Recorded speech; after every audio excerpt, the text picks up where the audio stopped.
नमस्कार,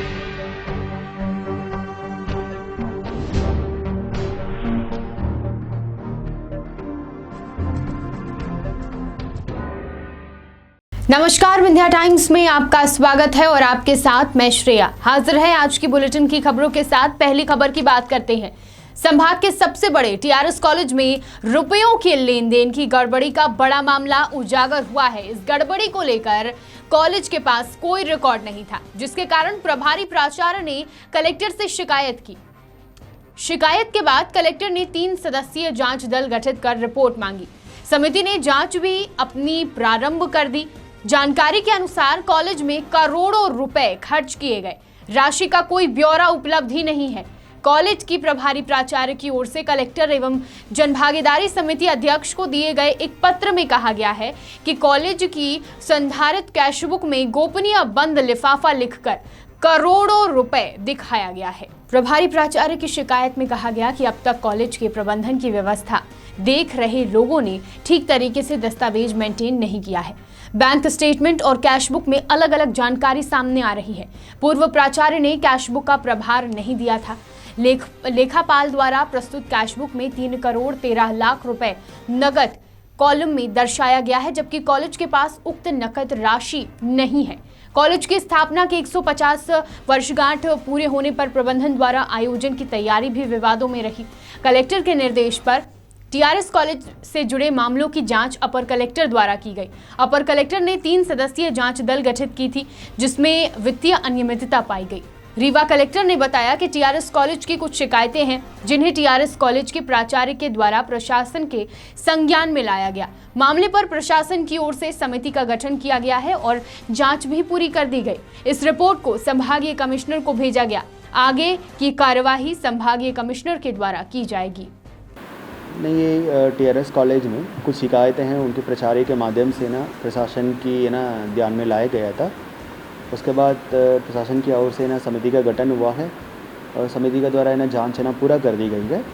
उस पूरी रिपोर्ट हम लोग कमिश्नर संभाग रीवा संभाग को भेजा गया है। आगे की कार्रवाई वहाँ से होना है। रीवा में एक व्यापारी के द्वारा ब्रांडेड कंपनियों का मोनो लगाकर पाइप कारोबारी के ठिकाने से नकली पाइप का जखीरा मिलने का मामला उजागर हुआ है। बोरवेल संचालकों के साथ मिलकर यह गोरख धंधा चलाया जा रहा था। दरअसल ब्रांडेड कंपनी के नाम से डुप्लीकेट पाइप बनाकर बिक्री करने वालों की शिकायतें मिलते ही पुलिस टीम ने दबिश दी, जहां से लगभग 25 लाख रुपए की पाइप बरामद की गई है। मौके से छोटा हाथी वाहन सहित लोड पाइप को जब्त कर थाना लाया गया है।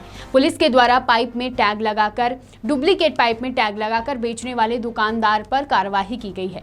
भनक लगते ही मुख्य आरोपी मौके से फरार बताया जा रहा है, जबकि पाइप बरामद कर ली गई है और पुलिस के द्वारा आरोपी के गोडाउन में भी उसके गोडाउन को भी सील कर दिया गया है। ये लूबी कंपनी जो बोरिंग वाले पाइप बनाती है और पूरे सभी जगह सप्लाई करती है, तो उसका यहाँ पर डीलर है संभाग का विनय वर्मा।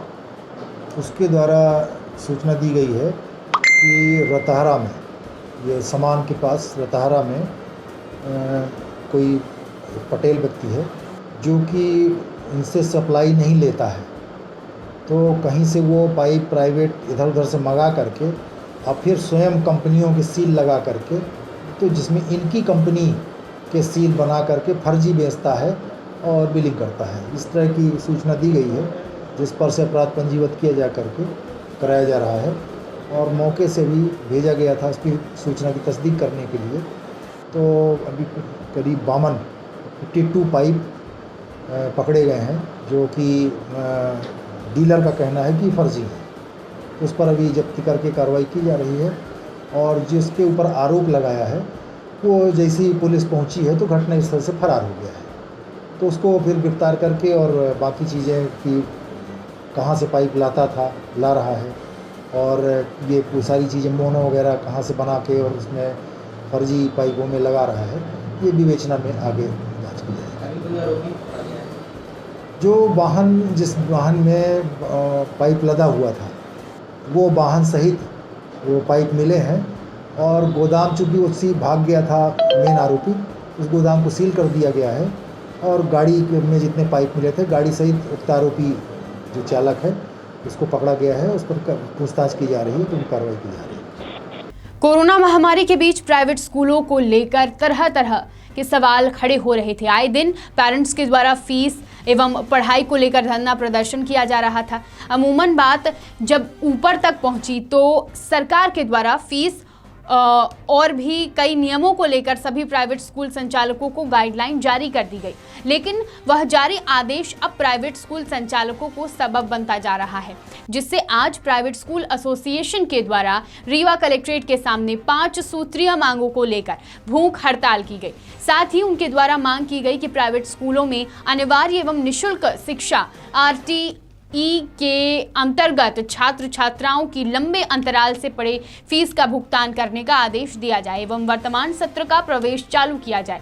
साथ ही उन्होंने अपने पत्र में लिखते हुए मांग की कि कोरोना महामारी को देखते हुए प्राइवेट स्कूलों की कक्षा 1 से 8वीं तक की मान्यता बिना निरीक्षण एवं परीक्षण के लिए 5 सालों के लिए बढ़ा दी जाए। इसी तरह उनकी और भी कई मांगे हैं। साथ ही मीडिया के माध्यम पदाधिकारियों ने चेतावनी भी दी है कि अगर इन मांगों पर अमल नहीं किया जाता है तो पूरे प्रदेश में प्राइवेट स्कूल एसोसिएशन के द्वारा धरना प्रदर्शन किया जाएगा।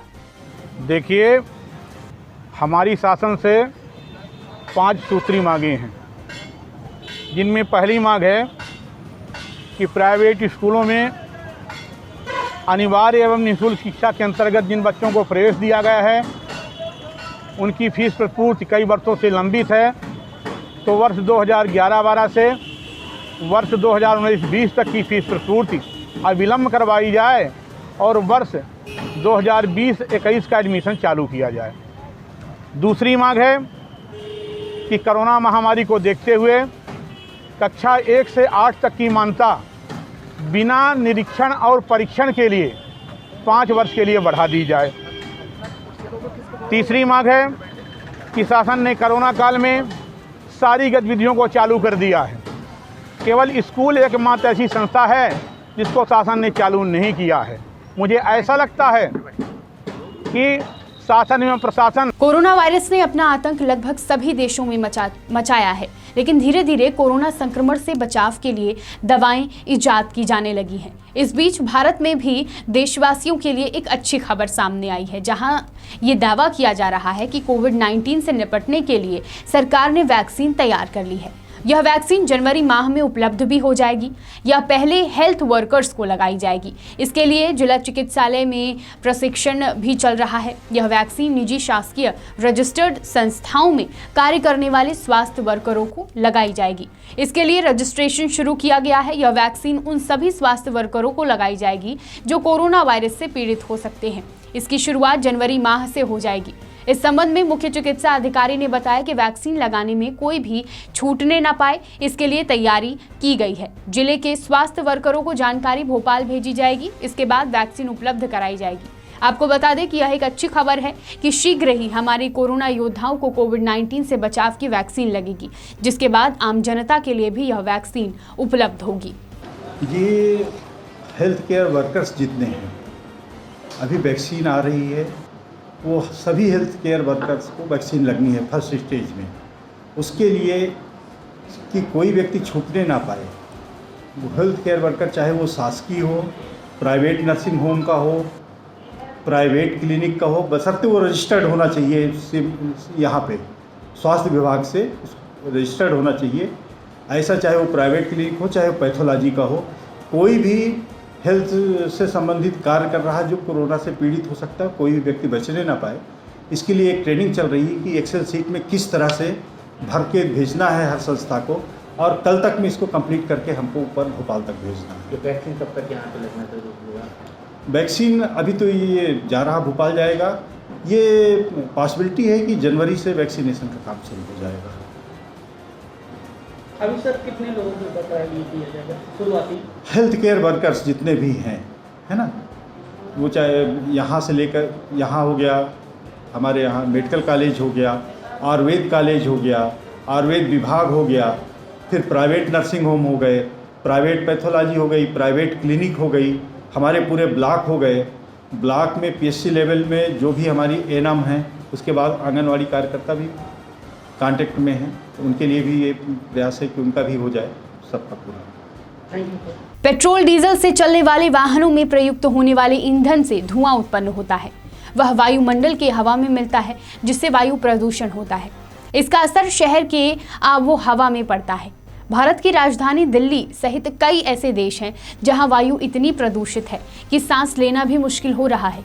रीवा में इन सभी बातों का ध्यान रखते हुए पहला पीयूसी केंद्र खोला गया है। इसका उद्घाटन आज रीवा एडिशनल एसपी शिव कुमार वर्मा के द्वारा किया गया। एडिशनल एसपी के द्वारा इस कदम को काफी सराहा गया है। मीडिया कर्मियों से बात करते हुए एडिशनल एसपी ने कहा कि इस पहल से काफी कुछ सुधार होगा और वायु प्रदूषण को कंट्रोल करने के लिए काम किया जा सकेगा, जिससे शहर की आबो हवा में सुधार होगा। पीयूसी केंद्र में वाहन की चेकिंग कर सर्टिफिकेट भी लिया जा सकता है। इससे यह मान्यता मिल जाएगी कि संबंधित वाहन से वायु प्रदूषित होती है या नहीं। ये क्या है, अच्छी सोच है। हमारे इकबाल भाई और प्रणब जो हैं, जिनका पंप है, उन लोगों ने मिलकर पहल की है शहर के लिए। ये शहर का पहला पीयूसी केंद्र है जहाँ पर इन वाहनों की चेकिंग की जाएगी, जो पॉल्यूशन को कंट्रोल करेंगे, जिससे क्या है कि शहर की जो आबो हवा लगातार थोड़ा सा ख़राब होने की तरफ जा रही है, उस पर नियंत्रण रहेगा और रीवा का माहौल जैसा रहा है पहले से, उससे और बेहतर होगा। इन दिनों चल रहे नवरात्रि के त्योहार के मद्देनजर विंध्य वाहिनी संस्थान के तत्वाधान में संगठन के संरक्षक देवेंद्र सिंह की अगुवाई में रीवा नगर में नवदुर्गा पंडालों में कोरोना एवं नशा मुक्ति जागरूकता को लेकर अभियान चलाया जा रहा है। साथ ही लोगों को कोरोना महामारी को लेकर जागरूक भी किया जा रहा है। अभियान के माध्यम से नवदुर्गा पंडालों को निःशुल्क मास्क, सैनिटाइजर एवं बैनर उपलब्ध करवाया जा रहा है। साथ ही जागरूकता हेतु नुक्कड़ नाटक, दुलदुल घोड़ी, कवि सम्मेलन एवं जन संवाद कार्यक्रमों का आयोजन भी किया जा रहा है, जिसके माध्यम से जागरूकता अभियान चलाकर प्रतियोगिता का आयोजन किया जा रहा है, जिसमें कोरोना के नियमों का पालन करने वाले पंडालों को नगद पुरस्कार का भी प्रावधान किया गया है। आपको बता दें कि प्रतियोगिता में प्रथम स्थान अर्जित करने वालों को 11,000 रुपए, द्वितीय स्थान प्राप्त करने वाले पंडाल को 5100, तृतीय स्थान प्राप्त करने वाले पंडाल को 2100 एवं सांत्वना पुरस्कार के रूप में 1100 रुपए का प्रावधान रखा गया है। साथ ही सभी चिन्हित नवदुर्गा पंडालों को स्मृति चिन्ह के माध्यम से संस्था द्वारा सम्मानित किया जाएगा। इन दिनों गांवों में जमीनी विवाद के मसले बढ़ते जा रहे हैं। प्रकरण के निराकरण के लिए आए दिन फरियादी जिला मुख्यालयों के चक्कर काट रहे हैं और कार्यवाही की मांग कर रहे हैं, लेकिन जिला मुख्यालयों में लंबित प्रकरण के चलते फरियादी को त्वरित न्याय नहीं मिल पा रहा है। एक ऐसा ही मामला रीवा जिला के बैकुंठपुर थाना अंतर्गत से सामने आया है, जहां सगे परिवार के ही कुछ सरहंगों ने पीड़ित परिवार के घर पहुंचकर पूरा सामान रोड पर फेंक दिया, जान से मारने की धमकी देकर फरार हो गए। पीड़ित परिवार के महिला का कहना है कि जमीन को लेकर परिवार के ही कुछ लोगों द्वारा परेशान किया जाता है और जमीन को अपने नाम करवाने की बात की जाती है, जबकि जमीन का प्रकरण न्यायालय में चल रहा है, लेकिन उनके द्वारा परेशान किया जा रहा है। उस प्रकरण को वापस लेने का दबाव भी बनाया जा रहा है, लेकिन मना करने पर घर में पहुंचकर पूरा सामान फेंक दिया जाता है, जान से मारने की धमकी दी जाती है। जब इस पूरे मामले की जानकारी बैकुंठपुर थाना में दी गई तो वहां पुलिस वालों के द्वारा भगा दिया गया। आज तक इस पूरे मामले पर पीड़ित परिवार को कोई निराकरण नहीं मिला है, जिससे आज पीड़ित परिवार एसपी ऑफिस पहुंचकर न्याय की गुहार लगा रहा है। जी हमारे जेठ है और उनके लड़के तो घर में रहने नहीं दे रहे हैं, वो लोग मार पीट के हमें भगा रहे हैं। बात को लेकर मार पीट करते हैं, वो लड़के के नाम पे बस ये है हमारे, तो वो क्या करते हैं कि बोलते हैं कि तू सिरमौर चल के वहाँ पे से वो खारिज करवा, और हम ज़बरदस्ती नहीं कर रहे हैं। बोलते हैं कि भाई जो कुछ होगा तो न्यायालय से होगा। ये अब ज़बरदस्ती हमारे घर में घुसते हैं, हमें मारते हैं, लड़का और ये दोनों मिलके। हम हाँ कराए हैं। क्या बोला जा रहा है? वहाँ पे कोई नहीं, हम 4-5 घंटे बैठे रहे, कुछ नहीं वहाँ से हुआ। इन दिनों माता रानी की आस्था और श्रद्धा का पवित्र पर्व नवरात्रि चल रहा है। जगह जगह भक्त माता की आराधना कर रहे हैं, लेकिन चोरों के हौसले चट्टान की तरह बुलंद हैं। रीवा में चोरों ने दुर्गा मंदिर में चोरी कर ये साबित कर दिया है कि उन्हें कानून का जरा भी डर नहीं है। बता दें कि रीवा शहर के थाना सिटी कोतवाली अंतर्गत गोल पार्क में बने दुर्गा मंदिर में चोरों ने डाका डाला। अज्ञात चोरों ने पुराने बस स्टैंड के पास बने गोल पार्क के पास से दुर्गा मंदिर में रखा हुआ स्पीकर, एम्पलीफायर सहित कई जरूरी सामान लेकर रफू चक्कर हो गए। स्थानीय लोगों ने सिटी कोतवाली में मामले की शिकायत कर दी है। वहीं पुलिस ने रिपोर्ट दर्ज कर मामले की जांच कर रही है। मंदिर में चोरी की जानकारी लगते ही मंदिर के पुजारी एवं मंदिर के सदस्य मंदिर प्रांगण में पहुंच गए। देखते ही देखते हिंदू संगठन और बजरंगी सेना के 2 कार्यकर्ता भी वहां पहुंच गए और जल्द से जल्द पुलिस से कार्यवाही करने की मांग करने लगे। एक घटना भैया रात्रि में जो है तो 11:15 बजे ताला बंद करवा के सोमवार को जो है तो यहाँ से गए। आज सुबह जो है तो 5 बजे यहाँ जो है तो आए मंदिर का पट खोलने के लिए, तो यहाँ जो है तो गेट भर लगा था, ताला टूटा जो है तो नत्र पड़ा था। यहाँ जो है तो तार और बाजा की निकाल के यहाँ हवन कुंड के पास जो है तो यहाँ टोट टार के जो है तो फेंका था। आज तो देखे कि यह जो है तो चोरी हो गई, नथिया भी जो है तो नहीं थी, तो वो अंधियारे के कारण वहाँ जो है तो गिर गई है, तो मिल गई है कल। भैया जा कर के फिर रिपोर्ट किए हैं, साहब आए हैं यहाँ तस्दीक वस्दीक करके दे के घटना ये सब दे के गए हैं। आने दिन जो है तो यहाँ कभी ऐसा नहीं होता, तो इस समय जो है तो रोज़ काउंटर कहीं इधर काउंटर का ताला टूटता है, कहीं इधर टूटता है।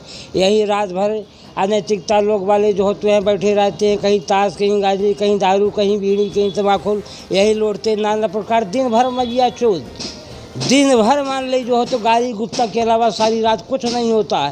पर नहीं फिर भी सर्व कामाम परित्यज्य माम एकम शरणम व्रजेत, मैं सबसे दूर हो करके माई का एक सिर्फ मात्र जो है तो भगवान का किसी को कुछ नहीं कहा साहब।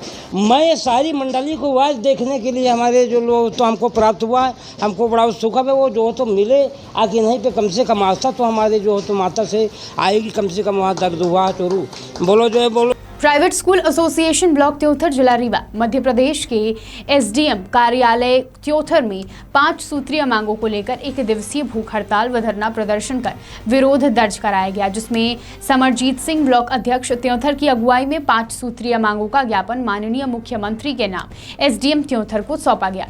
मांगे शीघ्र पूरी न होने पर प्राइवेट स्कूल एसोसिएशन ने चेतावनी दी है कि संगठन प्रदेश व्यापी भूख हड़ताल करेगा। ज्ञापन सौंपने वालों में संजीव कुमार बयासी, सुरेश प्रसाद विश्ववर्मा, शिवाकांत पांडे, मनोज सिंह, अविनाश तिवारी, राजीव दुबे, राम प्रताप गुप्ता आदि मौजूद रहे। सिरमौर से सुभाष मिश्रा की रिपोर्ट। विंध्य की तमाम खबरों के साथ कल फिर हाजिर होंगे। देखते रहिए विंध्या टाइम्स। बहुत बहुत धन्यवाद।